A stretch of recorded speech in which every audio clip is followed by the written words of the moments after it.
Good evening.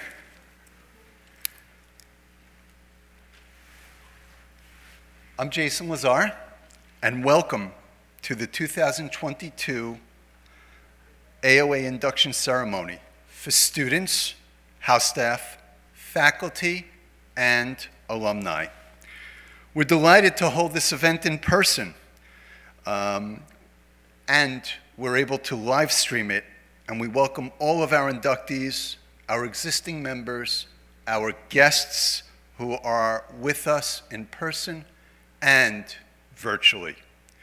Tonight, we have the pleasure of inducting 39 students, 10 faculty, 15 house staff, and 2 alumni into our ADA chapter of the AOA. AOA was founded in 1902 by William Webster Root and 5 other medical students at the College of Physicians and Surgeons in Chicago. In organizing the society, these individuals sought to foster honesty and develop the higher ideals of scholastic achievement. Over the past 100 years, the society experienced steady growth, and there are currently more than 130 active chapters in the United States and in Canada.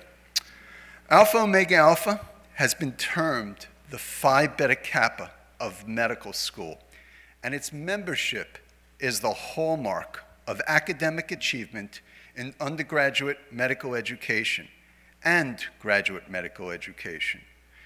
AOA membership is associated with future success in academic medicine.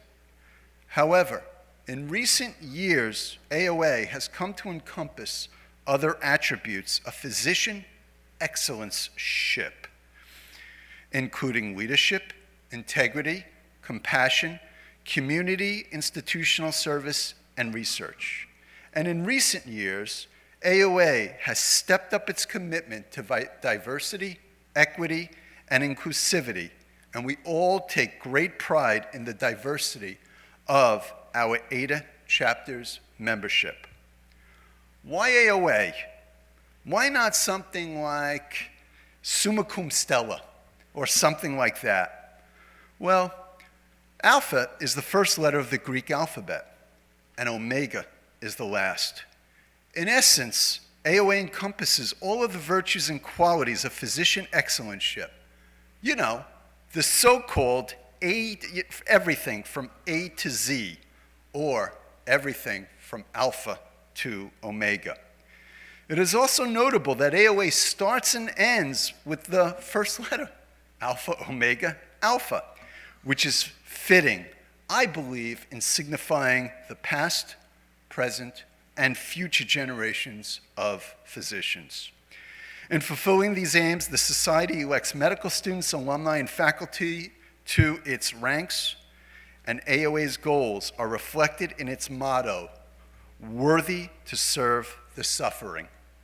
As AOA ADA chapter counselor, each year I feel a renewed sense of responsibility and commitment to live up to the high standards required of the Society's members. And I'm confident that being granted this honor of membership,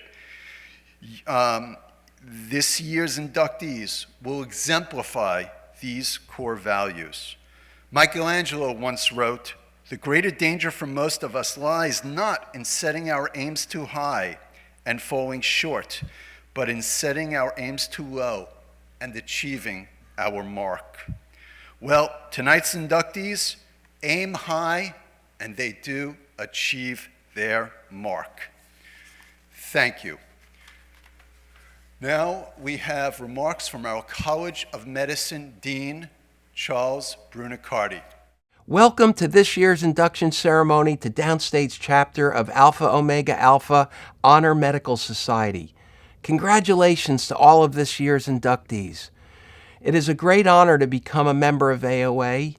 As you all know, AOA's mission is to perpetuate excellence in the medical profession, and all of our inductees certainly personify this mission.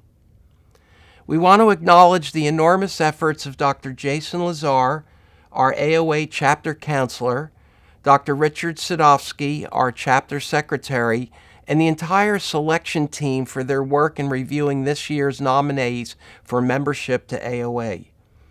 I would also like to give special recognition to Dr. Pat Imperato for all of the work he did in guiding our review and selection process. We have taken a more holistic approach in reviewing nominations for AOA membership. This approach, endorsed by both the national AOA and our local chapter, examines scholastic achievement, professionalism, leadership, compassion, altruism, empathy, and a record of service to the school and to the community we serve. We have broadened our impact by including not only graduating medical students as inductees to AOA, but also faculty, residents, and alumni. This broader and more holistic approach has thus allowed our AOA chapter to achieve a greater enhancement of diversity and inclusivity of Downstate's inductees to AOA.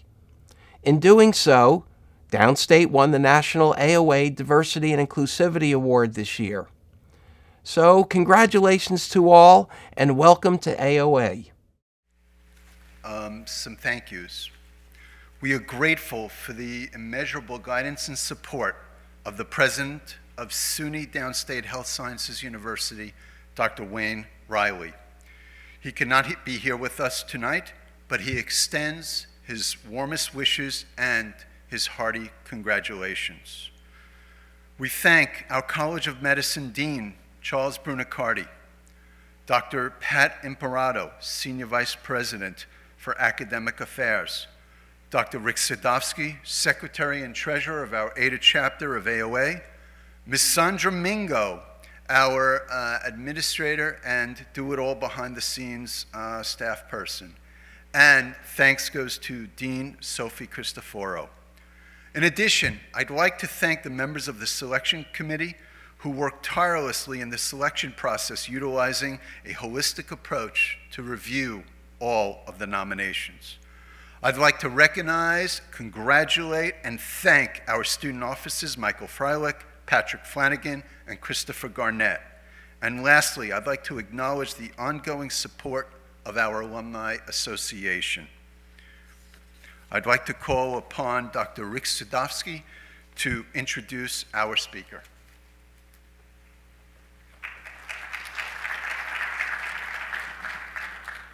Okay, thank you, Dr. Lazar.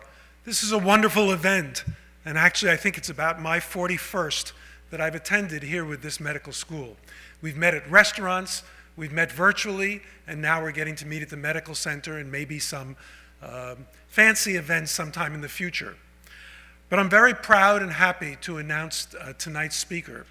It's a tradition for our ADA chapter that this induction ceremony include a speaker who is noteworthy and has all the characteristics that we admire and hope that people who get into AOA will achieve.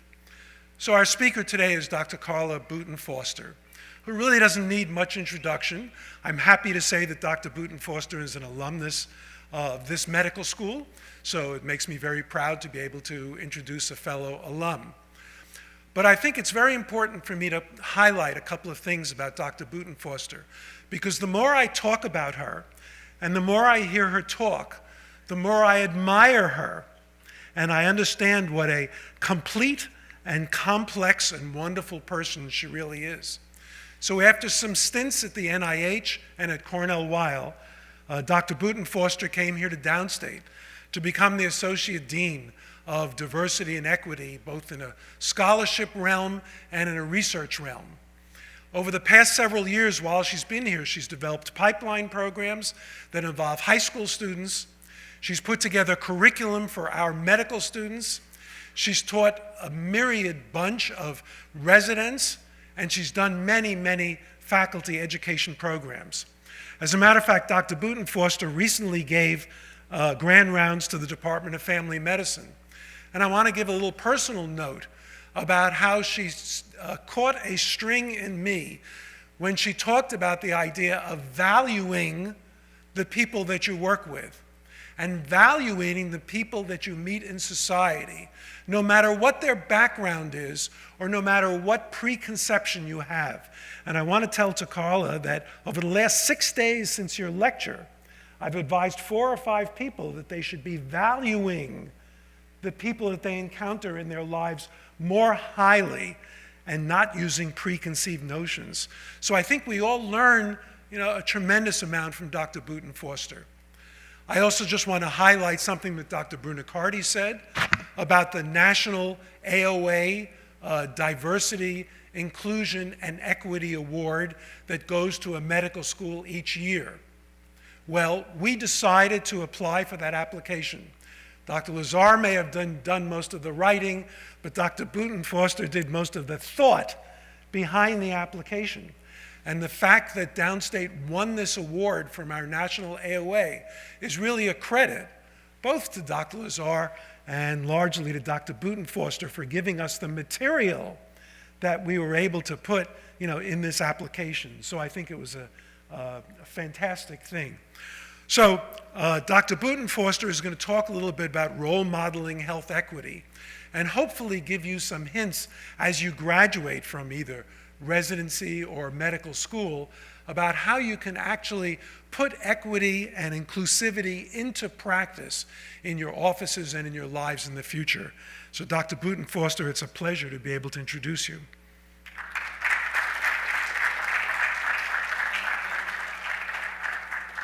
Thank you very much, Dr. Sadowsky, for that very warm introduction. And I'm truly honored.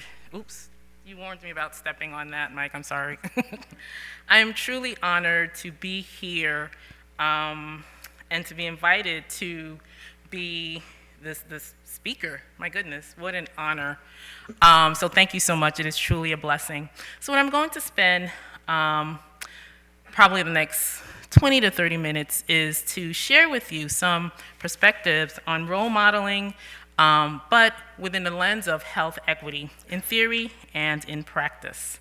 I have no conflicts of interest to disclose. Before I start, I'd like to make sure that I put up front the acknowledgments and congratulations. So I'd like to acknowledge President Riley and Dean Brunicardi for their support, the student leadership and officers of the ADA chapter of AOA. Thank you, thank you, thank you so much for this honor.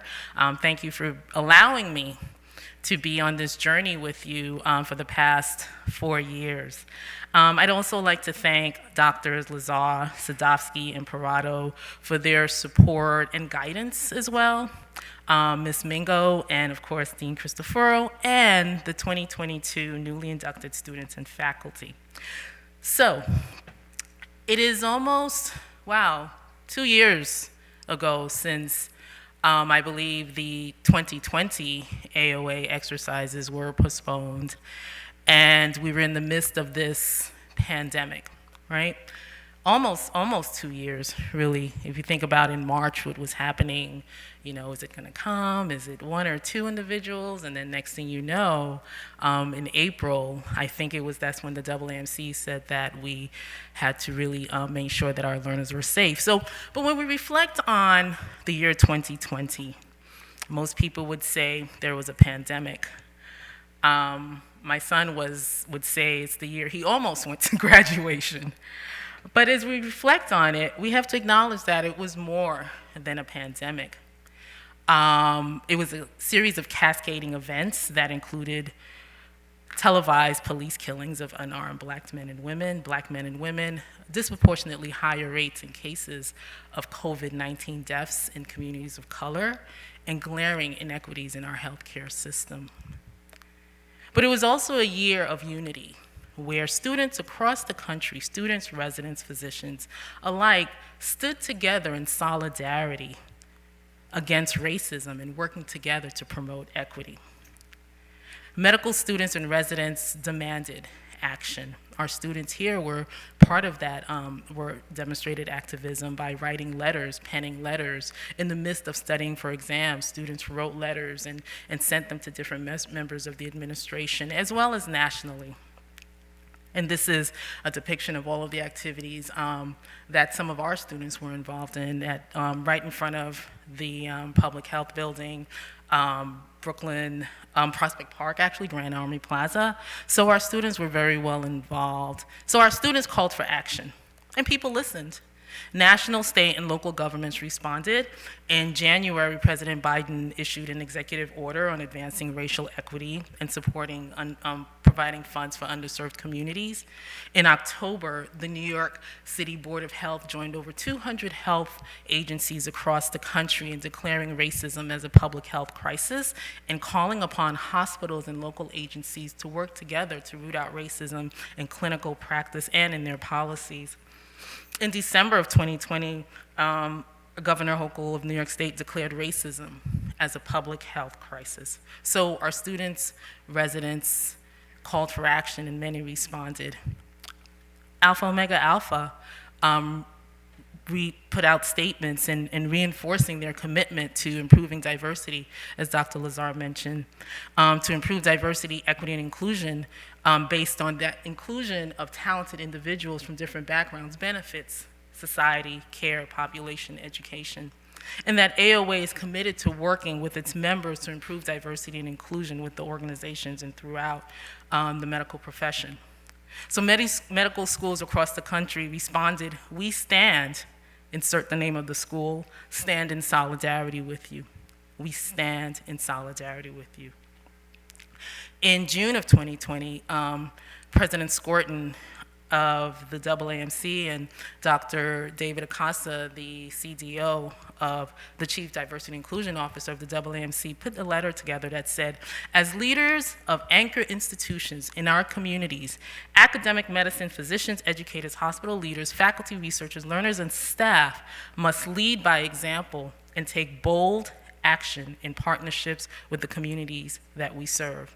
And they went on to say that we must move from rhetoric to action to eliminate the inequities in our care, research, and education of tomorrow's doctors. So then, how do we move from standing in solidarity to taking bold steps, as Drs. Skorton and Acosta said, bold, sustainable, and intentional steps toward promoting equity? So over the next 20 minutes or so, what I'd like to share with you are a brief overview of concepts and constructs that I'm sure you all know that are relevant to achieving equity. The importance of role model, because I believe we are all role models.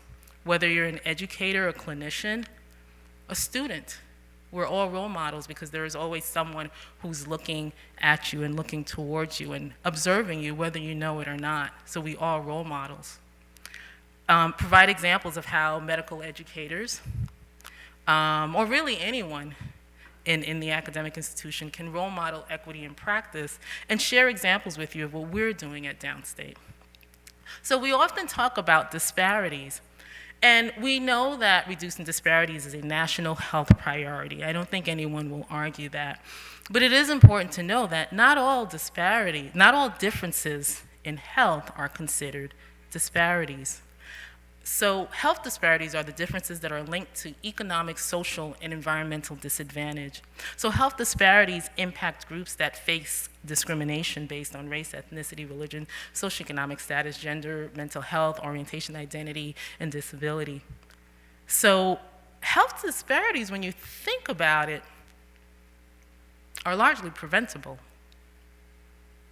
And I want you to think about that for a moment, because we often talk about disparities as something that just is in the community. This is Brooklyn. You see health disparities. But with this definition, I hope it reminds us that health disparities, by and large, are preventable. But what contributes to health disparities? So we often talk about health disparities and start and end there.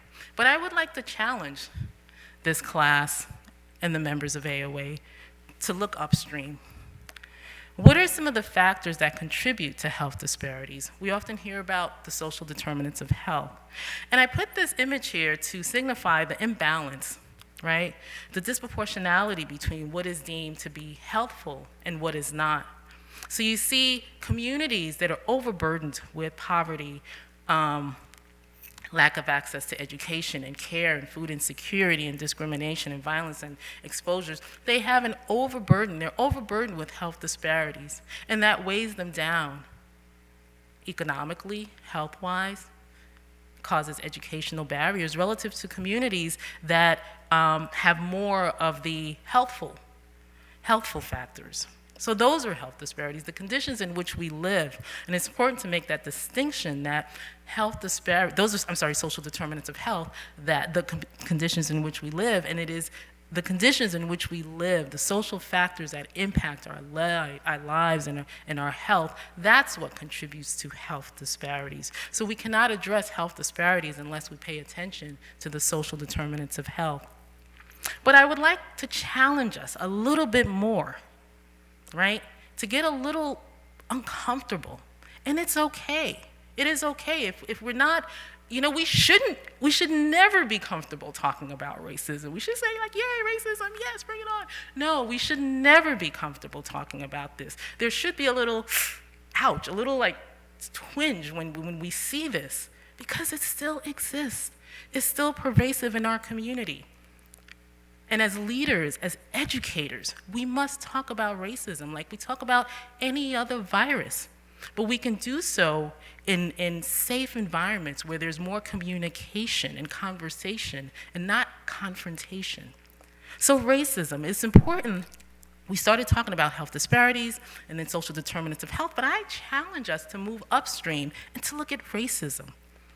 Dr. Kamara Jones described racism as a system of structuring opportunity, assigning values based on social interpretation of how one looks, what we call race, and we know that race is a social construct that unfairly disadvantages some and unfairly advantages others and saps the strength. And that's what I like about this definition that Dr. Jones proposes, is that it doesn't talk necessarily about the racist individual. And sometimes when we hear racism, all of a sudden we get really tight. We get really concerned, like, wait a minute, are you talking about me? This is a problem that was not caused by one individual, but by systems. So I like when Dr. Jones talks about racism as a system, and it talks about values, as Dr. Sadowsky said. Right? The removing of value, and when one removes value or assigns value that's inferior, there you also remove opportunities for health, for education, for wealth, and I dare say the opportunity to get to the next level of excellence, as Dean Bunacarty likes to say. Right? If we don't talk about racism at our institution, who else will? We always talk about SUNY Downstate is the only academic medical degree institution, the only institution that provides a degree in public health, that trains PAs and OTs, and we should be proud of that. But we should also aim for the next level of excellence. And unless we talk about these wicked problems, we may not get there, or we may get there slowly.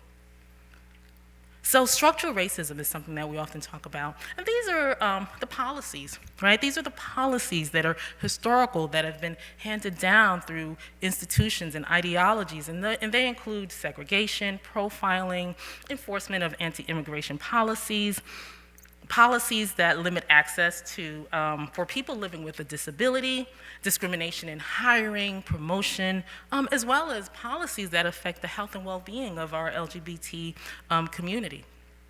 So we often talk about redlining, and that's this is probably one of the most talked about examples of structural racism, not the only, but one that started in the early 1930s, but has continued to have effects. So basically, redlining, what you see are a map of Brooklyn, two Brooklyns really, the one in 1935 that was red marked by the Homeowners Loan Corporation, and that was a systematic policy. That's the thing about structural racism. It's not happenstance. It doesn't just happen. It's systematic through policies, legal policies. And then in 1935, there were legal policies that allowed the Homeowners Loan Corporation to designate certain communities as desirable or undesirable or redlined. So So green was most desirable, blue, desirable, yellow, less desirable, but red, least desirable. And when you look back at the communities that were redlined, they were largely people of color, largely immigrants. A lot of members of our Jewish community lived in communities that were redlined, right? So not only were the neighborhoods deemed undesirable, but the people living in these communities were deemed undesirable. And there goes that value, removing value. And when you remove that value from humans, you remove opportunities. Resources left the communities.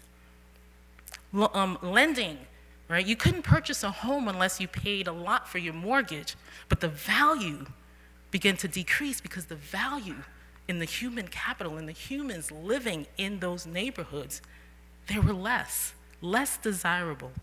So, and this is important as we talk about COVID-19. So it's important as we've moved from 2020 to 2022 that we're not sharing the same narratives about COVID. I think these past 2 years has given us the opportunity to reflect, to take a look and see what was COVID. You know, and we're gonna be talking about this, unfortunately, for a long time. And every time we talk about it, right, when the new learners, when the new group of students come in as educators, as future physicians, you have to be able to create a narrative because remember, you're role models and people listen to role models. So if our future learners hear, well, COVID was a black disease, okay, if you were black, you died of COVID, without really putting it in a greater context. And that's what this slide is meant to show quickly, that we have to think about starting with COVID disparities, but moving up and not stopping at the pre-existing conditions, because yes, we know there's a greater association, a greater likelihood of having more severe COVID and more likely to be susceptible to COVID because one has pre-existing conditions. But that's not one's race, that's not ethnicity, right? So we have to be able to disaggregate race as a social construct from the racism and the structural racism that created the social determinants that contribute to environments that were not healthful and that led to food insecurity, poor access to care, presenting with conditions much later, in later stages that leads to hypertension, not only hypertension, but stroke, right? Obesity, not only obesity, but heart failure, lung disease, COPD, diabetes, not only diabetes, but amputations and dialysis and transplant, right? So we have to create a narrative that when we share it, there's a solution to it. If we say, if you are black, you died from COVID without putting it in the context, we're not developing solutions. And in fact, we're probably perpetuating stereotypes. So achieving equity. I'll get to what equity is. Equity is achieved when everyone has the opportunity to attain full health potential, full opportunities for education, full opportunities for promotion, full opportunities for education, where no one is disadvantaged, which means, back to what Dr. Sadowsky says, we are all valued just because we are. And if we start there, right? Imagine what it would be like if we just started, I value you because you are, right? That's starting from a point of equity, creating equal opportunity, not giving anyone something, but just creating the opportunity so people can achieve the best health, the best education possible. Dr. Darrell Kirch, the former president of the AAMC, said that leaders in academic medicine must confront racism and inequity and work together to create a culture that exemplifies our commitment to diversity, inclusion, and equity. Excuse me. So then, okay, how do we move forward? How do we take bold, sustainable, intentional steps toward promoting equity? Role models, right? So role models, that's what we do. According to social psychologist Dr. Bandura, much of the learning that we do is really through observations, right? In fact, if we say nothing, our learners will emulate what we do. You ever notice how the whole team walks the same when you're going on rounds, right? Just kind of walking the same white jacket. Sometimes the stethoscopes even hang in the same direction, right? We don't really have to say anything. People just observe and follow, right? And it's the same thing with our behaviors that either promote anti-racism or do things that say, it's okay if you treat a patient like that, without even saying that. That's the power of role modeling. So in medical education, role modeling is the process through which physician educators demonstrate clinical skills or knowledge. They model, articulate expertise through thought processes, and motivate positive professional characteristics. There are steps. So Dr. Bandura talks about the steps. It's not just you see someone and you do it. It has to call your attention, right? You're going to be graded on this. All of a sudden, wow, attention, right? Retention. You're going to be tested on it, so you have to retain. You have to retain this. Reproduction. You're going to have to do this in an OSCE. I know step 2 changed, but there was a time when students had to take exams. Right, step 2 changed, right? There's no longer, right? So you're going to have to reproduce this. For your OSCEs, our first year students just took their OSCEs.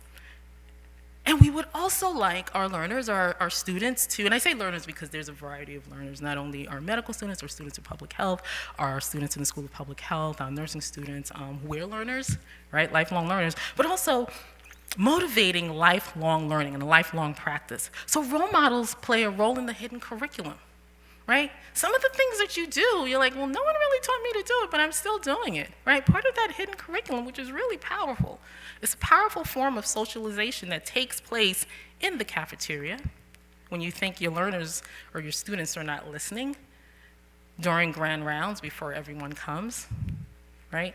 Or during a Zoom meeting when you think that everyone logged off and there's some students who are behind because they want to ask questions, but then they hear the comments that are made about patients or colleagues, right?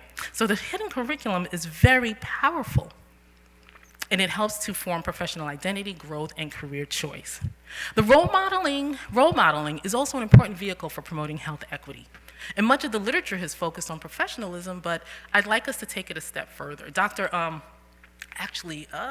Marlene Camacho Rivera wrote a paper on going beyond professionalism. She's a faculty member in the School of Public Health. So role modeling is powerful and can help reinforce professional attributes that place a premium and value on equity. And it gives us an opportunity to move beyond making pronouncements to actually being proactive and taking steps.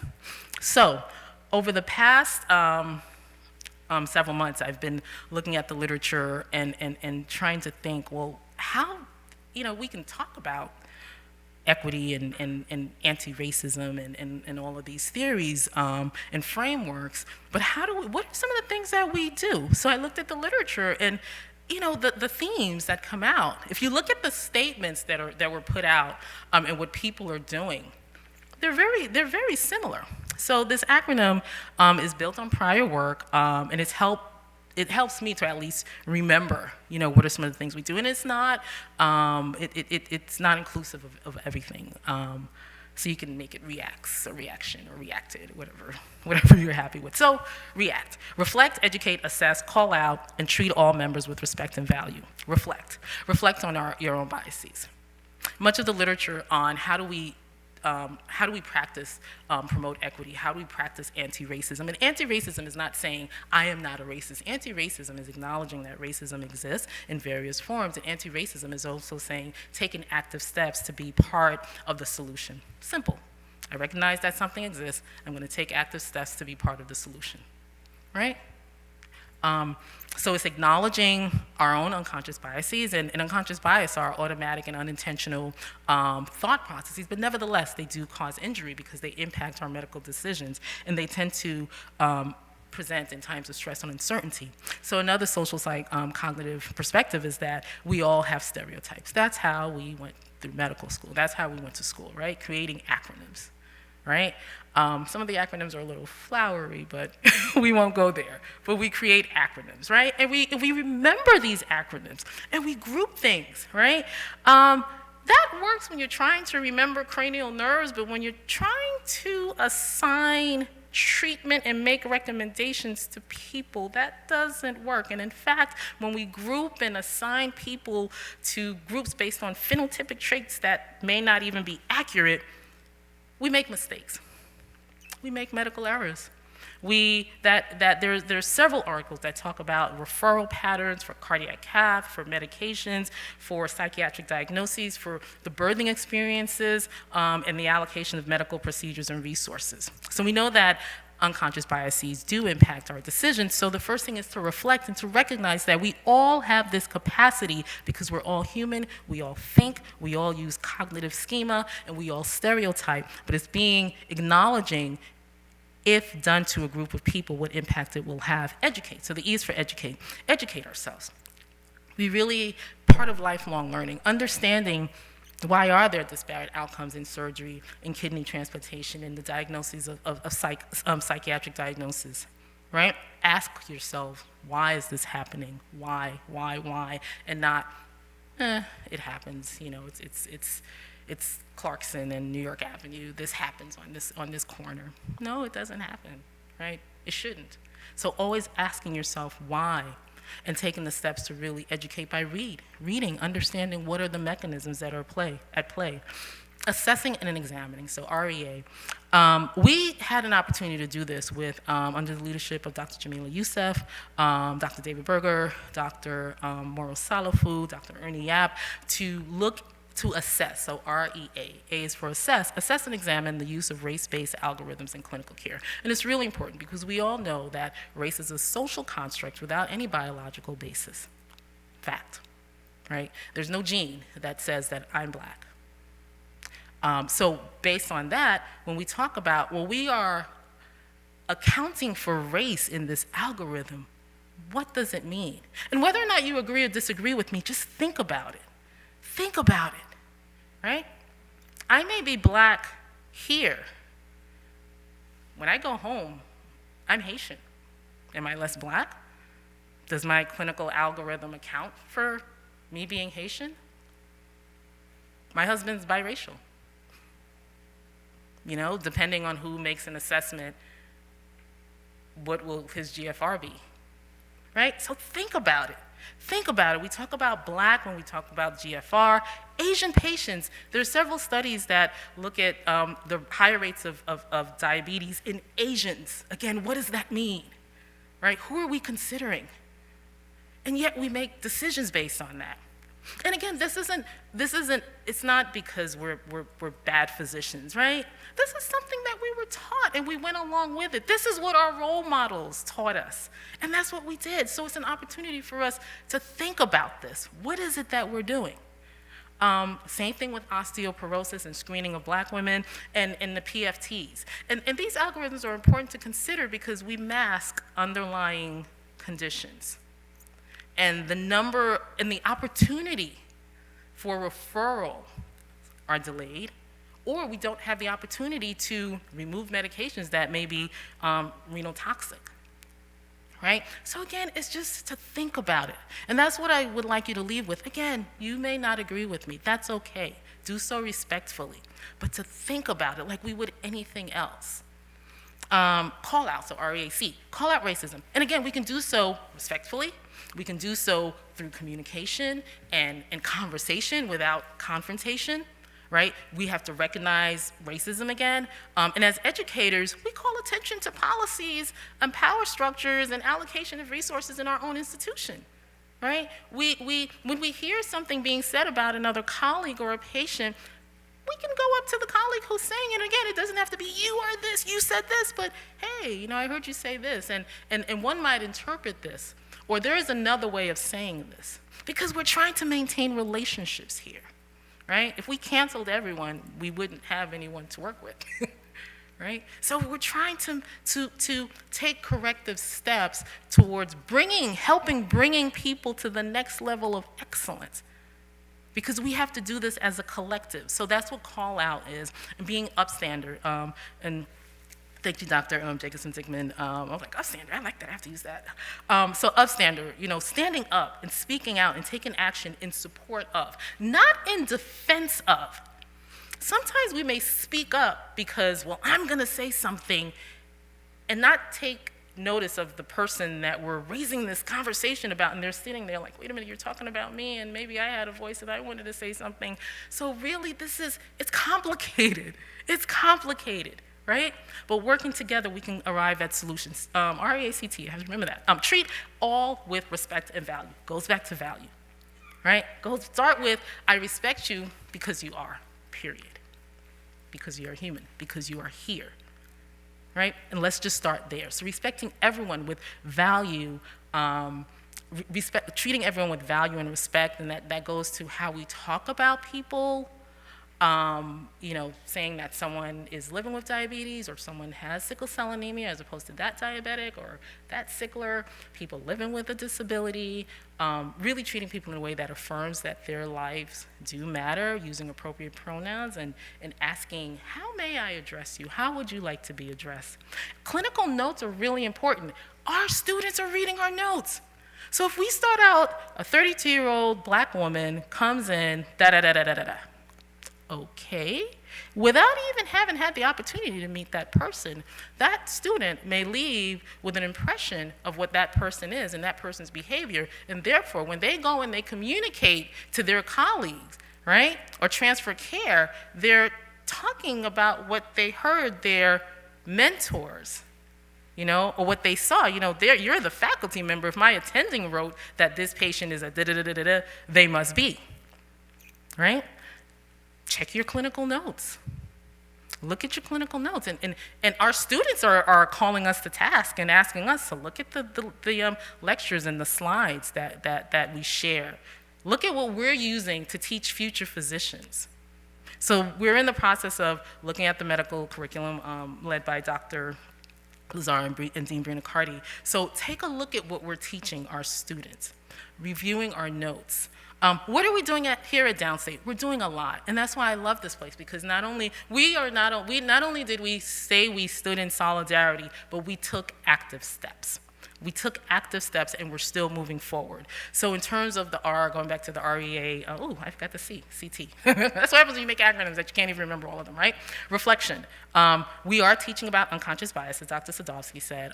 Several of our attendings and chairs are having discussions. I know Dr. Claire in OB has a health equity division in her group. So our departments are really doing this. Education, we have the Health Equity Advocacy and Leadership program, with which I'm honored to co-direct with Dr. Roman, Dr. Avich, and team-based learning. So we're doing a lot to provide education to our learners, and we're working on faculty development. Doctors Jacobson, Dickman, and Teresa Smith are doing that as well. I mentioned the Coalition to End Racism in Clinical Algorithm. That's led by Dr. Jamil Youssef, and that's in partnership with the New York State Department of Health and Mental Hygiene. And I believe that Dr. Youssef also got a grant to do that. Clinical assessments and the assessment of our curriculum. We're working with our medical students, teaching students to treat their patients and colleagues with respect and empathy. Drs. Adler and Dr. Ovich are doing work around that. Diversity and inclusion. This year, over 31% of our incoming class were from underrepresented in medicine background. As Dr. Lazar said, our representation in AOA increased to 26.6 from 14. We are doing studies with Dr. Montgomery, the Department of Family Medicine, asking patients about their experiences in healthcare and taking steps to address that. We're enforcing policies, so health equity, as you see in the institution, is part of the strategic mission. We have a center-wide health equity diversity work group, and we had our first meeting on Friday.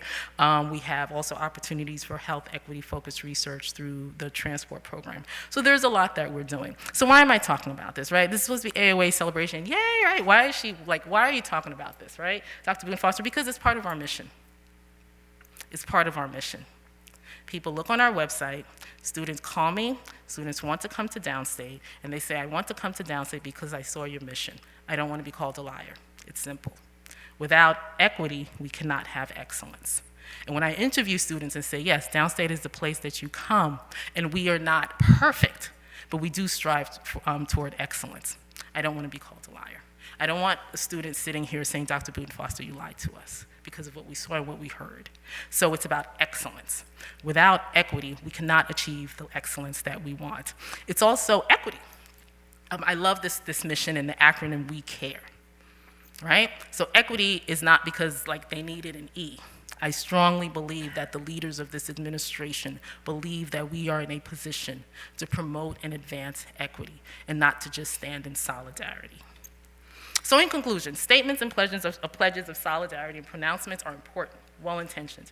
However, as an institution, we really stand and rest that we are the only health sciences university in Brooklyn. So we have to explicitly and actively demonstrate actions that tackle racism, injustice, and health inequities, no matter how uncomfortable it is. Right? It's a little bit less uncomfortable when we're doing it together, when we're all walking together. We will make mistakes, but we're making it together with the intention that we're going to take a step back and reflect and educate ourselves, right? And assess what we're doing and calling out mistreatment when we're seeing and treating others around us, right? But we have to walk together toward excellence, and role modeling is one way to do it. So I leave by saying, thank you, and also, if we know AOA is about professionalism and leadership and service and community and scholarship, I would like to add to that equity. Add equity as another value. So congratulations, and thank you so much for giving me this opportunity.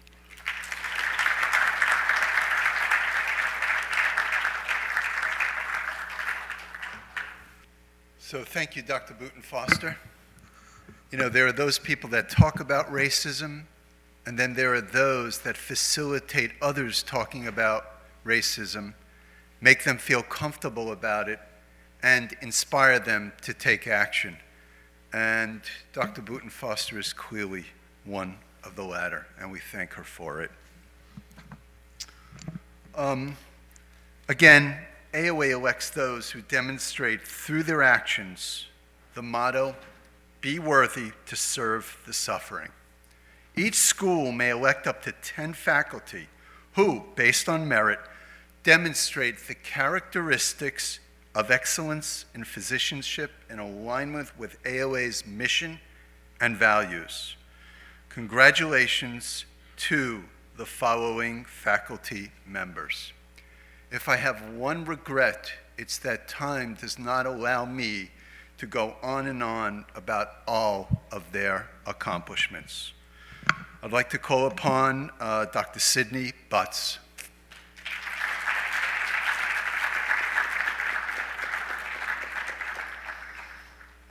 Dr. Butts has demonstrated impeccable leadership, serving as the Vice Chair of the Department of Otolaryngology since 2015, a role in which she oversees quality improvement, department initiatives for faculty development, and helps to coordinate clinical practice improvement. Dr. Butts has distinguished herself as an exemplary clinician in caring for some of the most difficult patients, those that need facial plastic and reconstructive care from traumatic, neoplastic, and other causes.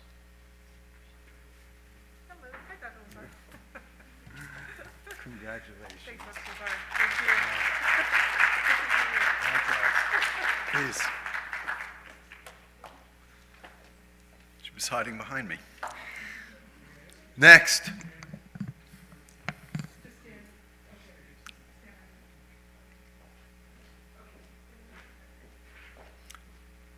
Dr. Margarita Del Pena.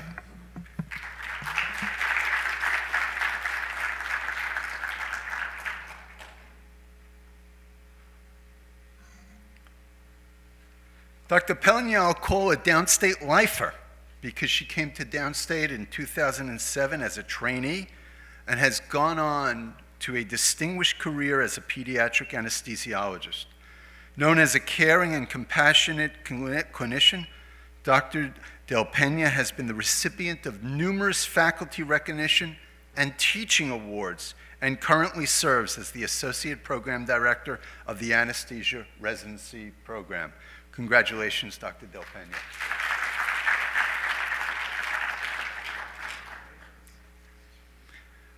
Next.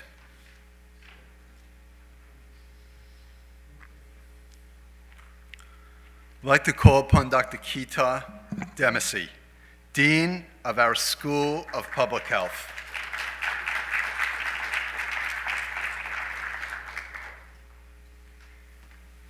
For those of you who don't know, Dr. Demacy is an MD, PhD. He is the Dean of our School of Public Health and, during the height of COVID, was appointed our institution's safety officer, overseeing the safety of faculty, trainees, students, and staff. He established and implemented COVID campus safety protocols, including surveillance testing. All of this while he ran his own School of Public Health.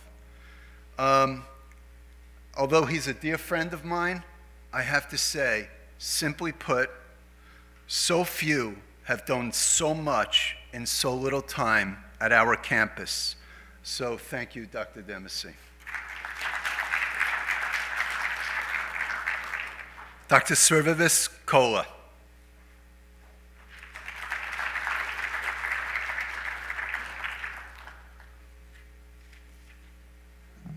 Perhaps Dr. Kola couldn't make it. He is the chief of musculoskeletal radiology. A gifted educator, he has developed musculoskeletal radiology curriculum and is an invited lecturer at various preparation courses. Dr. Kola has recently earned a master's degree in medical informatics, which he plans on using to foster improved patient care as well as heightened teaching. Dr. Kola. Next, Dr. Elke Jacobson-Dickman.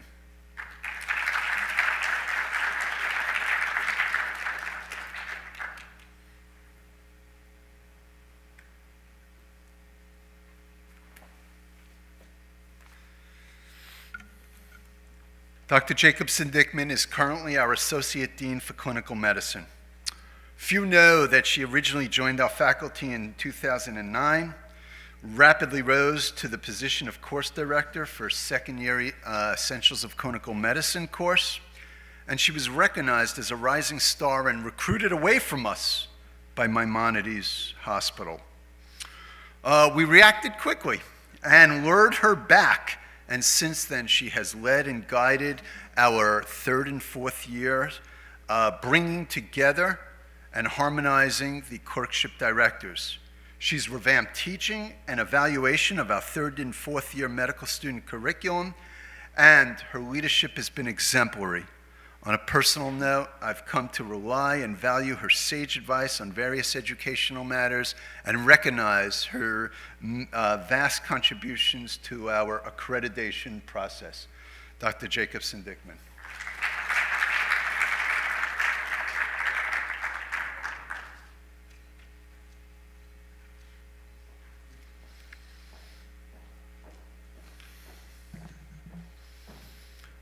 Dr. Vance Moss.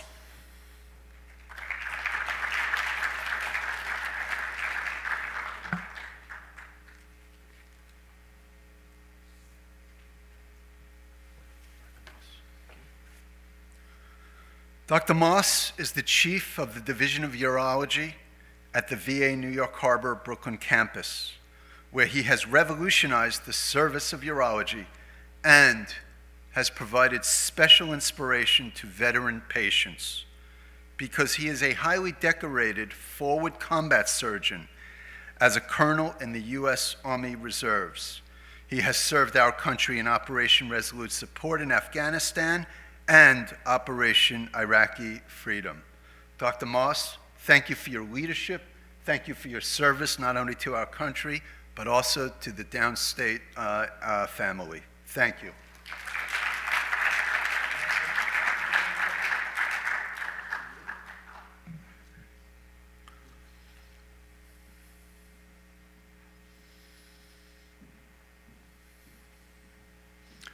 Dr. Carl Paulino.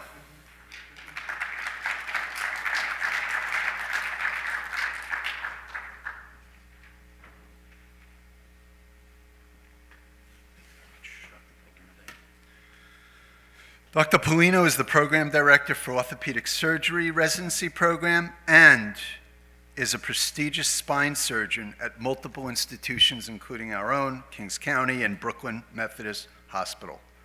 Dr. Paulino's clinical expertise is vast, but is also paralleled by his academic productivity. He is well known for not only publishing numerous articles, but also mentoring students and residents, again, with unparalleled productivity. Congratulations, Dr. Paulino.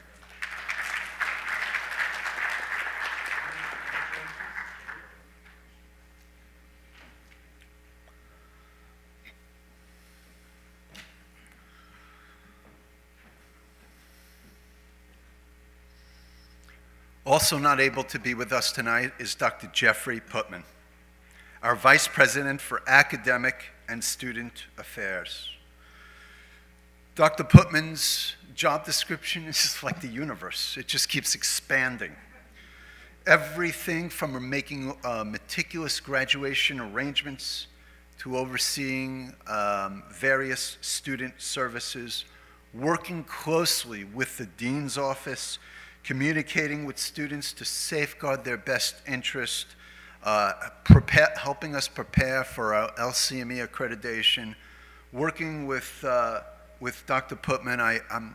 The lines between medical education and student affairs are completely blurred. Few people do so much and are so helpful to so many. So thank you, Dr. Putman.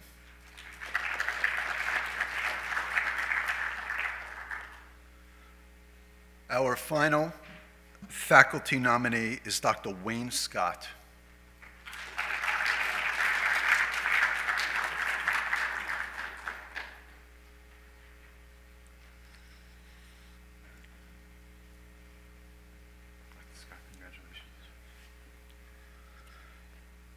Dr. Scott is an esteemed ophthalmologist, not only dedicated to excellence in clinical care, but has committed himself to the highest levels of mentorship. There is literally no student too young for Dr. Scott to give his time, to give his advice, to allow shadow. He's been a major supporter of the early medical education program, a pipeline program, and he's taken such a strong interest in health equity and social justice, allowing underrepresented students to flourish under his tutelage. Congratulations, Dr. Scott. Yep. Dr. Scott was not our final. Actually, Dr. Ramaswamy Viswanathan.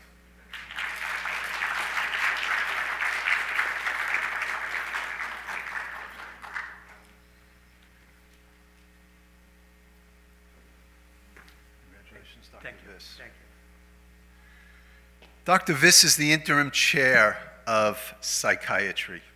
Known for his cool, calm demeanor, Dr. Viss, as we call him, is actually a pioneer in the field of inpatient consultative psychiatry. And yet, despite his mild mannerisms, Dr. Viss is very strong. He is the presiding officer over faculty governance, a position which requires great strength and great fortitude, not to mention his diplomacy skills. Dr. Viss has helped us greatly with our LCME preparation as well. He serves as a role model and a mentor for students, for residents, and for junior faculty. Congratulations, Dr. Viss.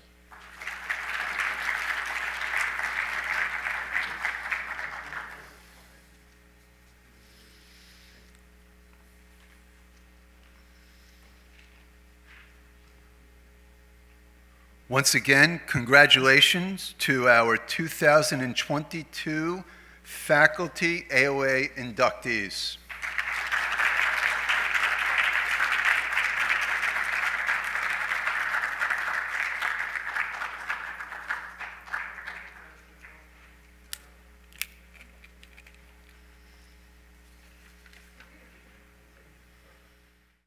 Now, I'd like to call upon our student officers for the presentation of the House Staff Certificates.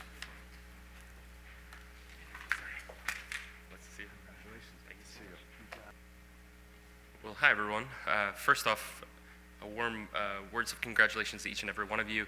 On behalf of the student leadership here, alongside everyone of AOA, you all deserve a very hearty congratulations. And from the students themselves, really, we wish you all the best moving forward. So for here, we're going to be calling the names of the residents inducted. So please bear with me as we go through that. So the first one is Dr. Baumert for the Department of Family Medicine.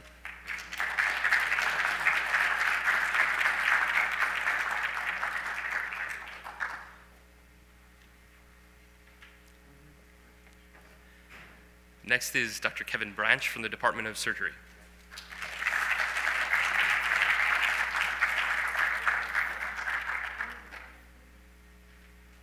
Dr. Cagliani from the Department of Anesthesia.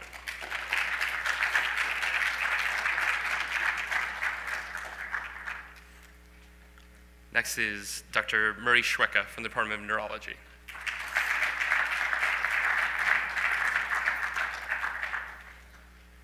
Dr. Alexander Dreyer, Department of OBGYN.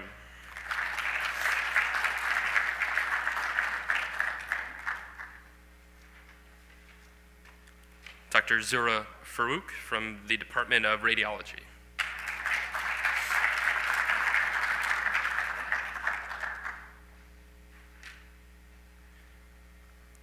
Dr. Devin Hussain from the Department of Surgery.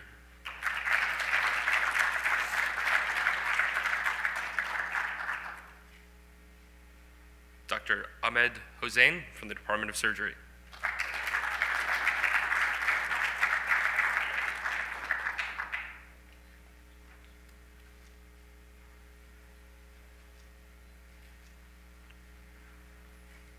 Dr. Bakari Yundi from the Department of Medicine.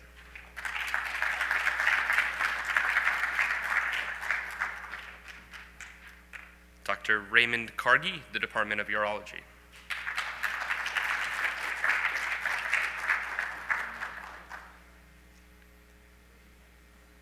Dr. Monica Lay, Department of Surgery.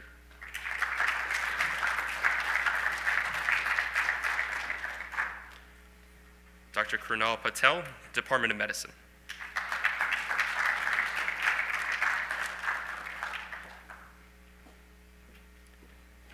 Dr. Neil Shah, Department of Orthopedics.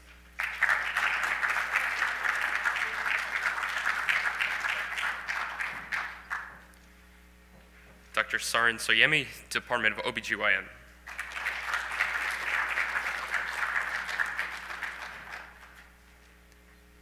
Finally, Dr. Cara San Laurent, Department of Neurology.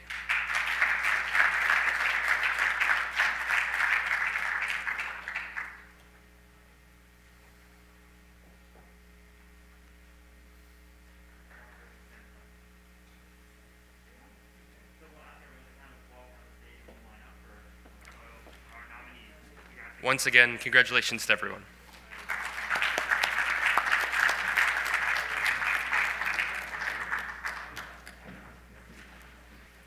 Hi, everyone.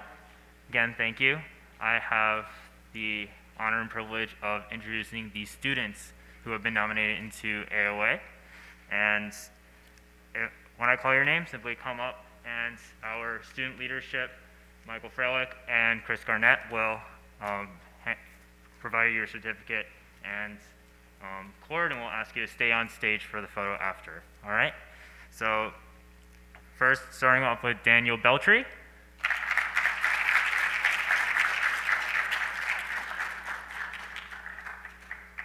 Mark Cohen.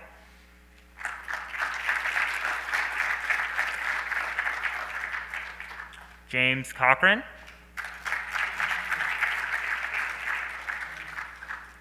Elaine Fletcher.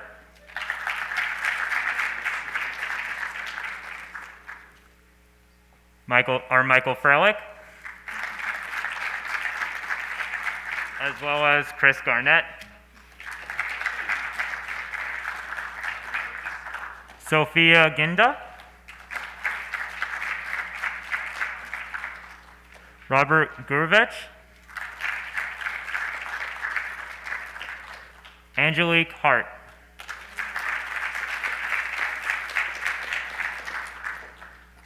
Martin John.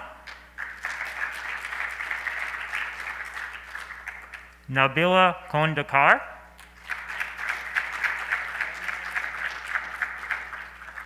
Lily Lee,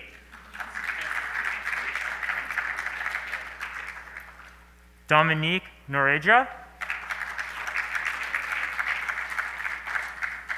Jade Oenyinka,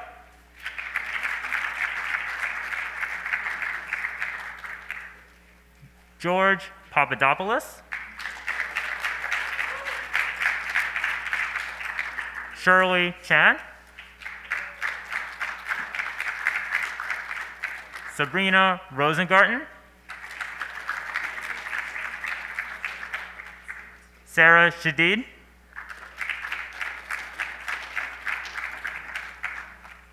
Jose Sanon,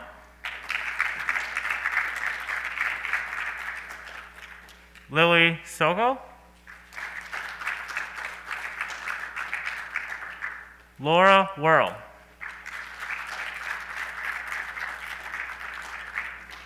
Michelle Wong, and Ann Yang. I also want to highlight the students among the inductees who were not able to make it today, and just wanted to highlight them for you. Rachel Axman, Ryan Bender, Helen Chelliker, Karen Chen, Gabriel Davis, Michael Franco, Omran Gadara, Diana Grunstein, Emily Hom, Tiffany Huang, Mahi Islam, Danielle Loire, Cameron Moatari, Soyeon Pak, and Andrew Tsai. That concludes all of our senior medical student inductees to the ADA chapter of AOA. Thank you all.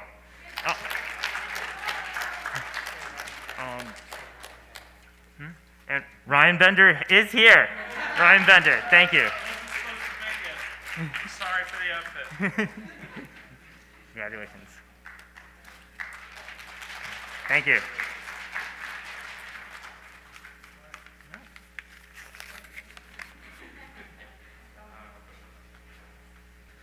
Hi, everybody. For those of you who don't know me, my name is Michael Freilich, and I have the humbled honor to be the president of our graduating class's AOA. Before I get into it, just a couple quick thank yous. First off, to Dr. Lazar, Dr. Sadowsky, and Ms. Mingo. They're the leadership of AOA for our school, and working with them for a few months, you can tell that they really care about the organization. They have big plans for it going forward, and their leadership style allows us to simply do what we want. So thank you very much to all three of you. Quick thank you to the vice president of this organization, Chris Garnett, in many of the endeavors that we've undertaken this year. Chris has put in a lot of work, so thank you, Chris. Quick shout out to Patrick Flanagan, who simply does everything for this organization, whether it's our senior mentorship program and combing through hundreds and hundreds of questionnaires to make sure that we get the best pairings, or making sure that all the Zoom links are working for all of the match panels that we undertake. Pat makes sure that everything's working as it should, and without Pat, we would not be able to do what we do. So Pat, thank you very much. Last thank you goes to Dr. Pat Imperato, who I'm sure is watching on TV. Dr. Imperato does a lot for the school and has been a personal mentor for myself, so thank you, Dr. Imperato. I know there's been a lot of speeches tonight, so I'm going to keep this very quick. As fourth-year medical students, our journey is sort of coming to an end here at SUNY Downstate, so what better way to tie it together than tell a story from my first day of medical school. It's orientation week, it's Sunday night, I'm outside the student center, probably super nervous, and I see another student who got there 15 minutes early like myself as well. I walk up to the student, introduce myself, and I start talking to him, and his story was unbelievable. He was a student who, through his first 2 admissions, did not get into any medical school with a great undergraduate degree and great MCAT scores. In his 2 years off, he did research at a very prestigious institution, scribed in an emergency department, and was just very, very impressive. And I remember walking away from that conversation, and I'm like, wow, that story is truly amazing. What an amazing individual. Throughout my 3.5 years at Downstate, I've had many interactions like that. We've had the opportunity to meet unbelievable people who have a true passion for medicine and are just excellent all across the board. I want everybody to take a quick step back, no matter what point of your career you're at, whether you've been attending for 40 years, whether you're a resident, or whether you're a med student about to embark on your career. Come back to your high school or college days when pre-med was just a dream, right? You wanted to be a doctor, and that was really the only thing that mattered. And you would do anything to get to that point. And now you're here. Now you're either an attending, or you're a med student, or no matter what it is, you've accomplished your dream. And now to take that one step further, AOA as an organization is really one of the most prestigious organizations we have as a medical society. So in a group of people that's recognized as excellent and polished and just unbelievable and have this desire and passion to make the world a better place and help people when they need help the most, you've been recognized as elite. So for that, a round of applause to all the inductees here. On behalf of the senior leadership, we wish everybody nothing but the best of luck moving forward, and thank you again for your time. Take care.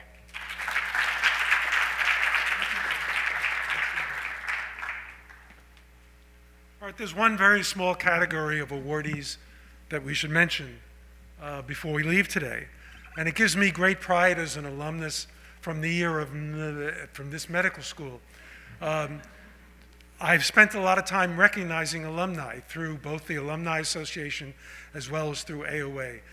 And we have an incredible group of alumni. I think you all keep hearing about the numbers of Downstate alumni who are in academic medical centers across the country.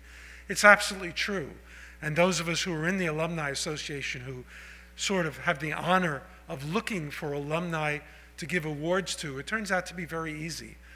There are a lot of very well-esteemed and established alumni of this medical school scattered throughout the United States. However, there are two alumni I'd like to honor this evening who were nominated, by appropriate sources for induction into AOA.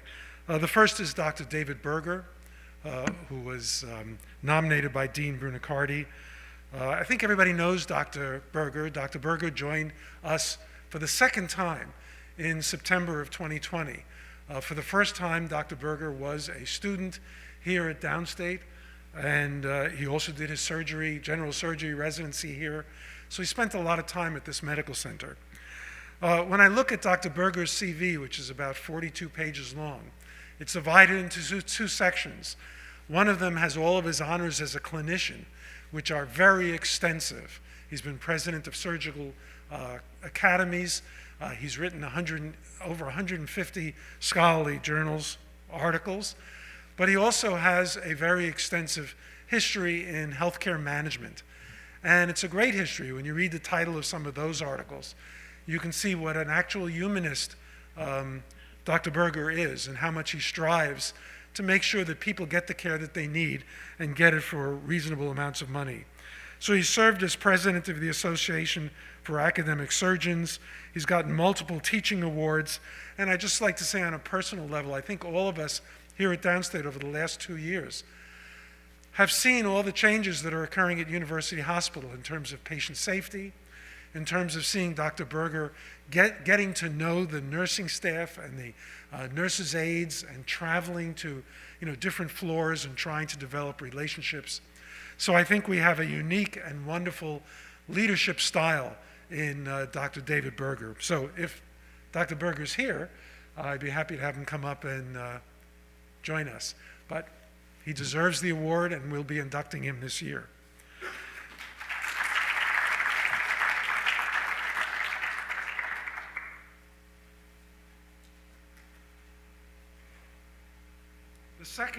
The second and final alum that we'll be inviting is somebody who actually came and gave a white coat ceremony talk here a couple of years ago. His name is Dr. Hassan Tete, and some of you may remember when he gave that talk. Dr. Tete is an absolutely incredible person, is a really good example of the sort of maximal achievement that some of our alumni have gone through. Dr. Tete is a captain in the Navy here in the United States and is currently working with the Department of Defense in various capacities, as well as at the Uniformed Services School, where he works to try and help as a thoracic surgeon, both not only do clinical work, but put together sort of combat treatment and management plans. Dr. Tete has about every master's degree you can get. He has a master's in public administration from the Harvard Kennedy Center. He has an MBA from Johns Hopkins, and he got an MS from the National War College. He's really a hero and went to Afghanistan and was working in field hospitals there and providing care. But in addition to this, Dr. Tete is also an author, and he's a consultant who actually runs his own company. I happen to have 2 copies of books that he's written, The Art of Human Care for COVID-19 and just The Art of Human Care. I just would like to mention to you that these are wonderful books because Dr. Tete is a real proponent of the idea of changing the world's thinking and treating each other through healing and healthcare.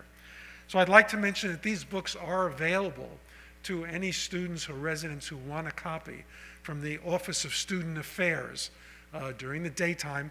Don't go there now, it's too late, door's going to be closed. But if you want to go tomorrow and get a copy of these books, I've actually read one of them, I'm going to read the other as soon as I can.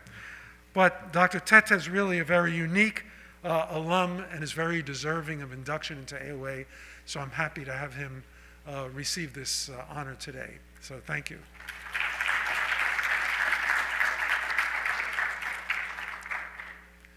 So I think that concludes our business. As a longtime member of the Alumni Association often gets to end meetings like this. And actually, when you have your graduation, there'll be somebody from the Alumni Association going to get up and talk to you a little bit about the Alumni Association.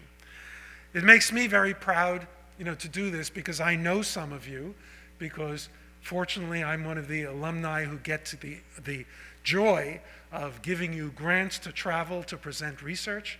So, some of you have come to my office and told me about your research, and we've arranged to reimburse you for your travel. The Alumni Association also, and it's a project that I'm involved in, gives year-long research grants between the 3rd and 4th year. I'm sure you all know this. And we've awarded 3 research grants to upcoming MS3s, this coming year. So the Alumni Association is very proud of what it does for the medical school. It also provides a lot of scholarship money, a lot of the money that goes into MS1 summer projects, those stipends that you receive, when you do your 8-week projects. And then the Alumni Association is always available for any of you or your organizations to come to and request financing for a worthwhile project. And the Alumni Association is pretty generous. And I'd like to say that fortunately over the last 2 years, even through this terrible COVID experience, the Alumni Association monies have increased pretty widely. So, if anybody wants to come and make a proposal for a project they have, we're always willing to hear it. So, I'd like to congratulate everybody who's here tonight and tell you that this is a wonderful event. I think we all strive during our lives to meet our own needs and our own requirements and meet our own standards. But I still think there's nothing that's more valuable than being recognized by your peers as having excelled. And all of the people who are being inducted tonight, have been recognized by your peers. You were all nominated. All of the residents were nominated by students. All of the students were submitted CVs, but they were nominated by their own achievements. Faculty members were also nominated by a wide variety of people here on the campus. And the 2 alumni I've just mentioned, one of them was recommended by the Alumni Association and one of them by somebody here on campus. So congratulations to all of you. And I guess this ends our event tonight. I want to wish you all a good night. And I want to tell you that there are box dinners available in Classroom 1A for all of the awardees, all of your guests, and all of the people who've signed up for tonight's event. There may not be enough, for everybody, but if you've let us know your choice of meal, we have it waiting for you in classroom 1A. So thank you very much for joining us tonight, and we hope that you'll consider participating in the Alumni Association as you move forward through the rest of your lives. Congratulations to everybody.